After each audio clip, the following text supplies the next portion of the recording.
Ontario மாகாணத்தின் ஒரேலியாவில் ஏற்பட்ட திடீர் பனிப்புயல். ஒன்டாரியோ மாகாணத்தின் வடக்கில் இருக்கும் ஒரேலியாவில் ஏற்பட்ட திடீர் பனிப்புயலினால் பெருந்தெரு 11 வாகனங்கள் மோதி விபத்துக்குள்ளாகின. இதனால் இந்த பெருந்தெருவின் ஒரு பகுதி போக்குவரத்துக்கு தடை செய்யப்பட்டிருந்தது. இந்த விபத்தில் ஒருவர் உயிரிழந்திருப்பதுடன் பலர் காயமடைந்திருக்கின்றனர். விபத்தில் சேதமடைந்த வாகனங்களின் எண்ணிக்கை இதுவரை கணக்கிடப்படவில்லை. இந்த விபத்தின் போது பெருந்தெரு 11 கோல்ட் வாட்டர் ரோடிலிருந்து லைன் 50 வரையான பகுதி போக்குவரத்துக்கு மூடப்பட்டிருந்ததுடன் அந்த பகுதியை தவிர்க்குமாறு பொதுமக்களுக்கு காவல்துறையினர் அறிவுறுத்தியிருந்தனர். இந்த பகுதியில் இப்படியான பனிப்பொழிவும் பனிப்புயலும் பலமையானதென்றாலும் இந்த விபத்து பலரின் கவனத்தை ஈர்த்து குறிப்பிடத்தக்கதாக அமைந்திருக்கிறது. பனிப்புயல் நேரங்களில் பனிப்பொழிவு அதிகமாகவும் காற்று வேகமாக வீசுவதனாலும் பார்வை தூரம் பாதிக்கப்படும்.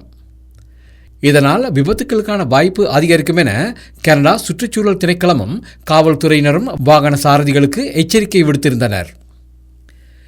இந்த விபத்தில் 30க்கும் மேற்பட்ட மோட்டார் வாகனங்களும் 9க்கும் மேற்பட்ட கனரக பார ஊர்திகளும் சம்பந்தப்பட்டிருப்பதாக அவசர உதவி வாகன சாரதி ஒருவர் தெரிவித்திருக்கிறார்.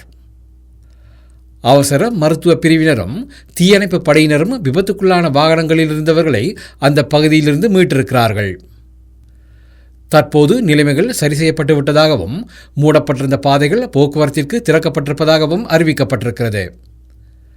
ஆனாலும் இந்த வார இறுதி நாட்களில் டொரண்டோ, நயகரா பிராந்தியம், ஹாமில்டன், ஒட்டோவா, ஒரேலியா உட்பட பெரியின் பல பகுதிகளில் 10 முதல் 15 சென்டிமீட்டர் வரையான பனிப்பொழிவு இருக்கும் என கனடா சுற்றுச்சூழல் திணைக்களம் எச்சரிக்கை விடுத்திருக்கிறது.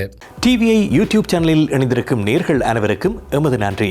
எமது காணொளி தொகுப்புகளை தொடர்ந்து நீங்கள் பார்வையிடுவதற்கு கீழிருக்கின்ற பெல் பட்டனை அழுத்துவதனூடாக நோட்டிஃபிகேஷனில் பல காணொளி தொகுப்புகள் உடனுக்குடன் உங்களை வந்து சேரும். அருகில் இருக்கின்ற முக்கிய காணொளி தொகுப்புகளையும் பார்வையிட தவறாதீர்கள்.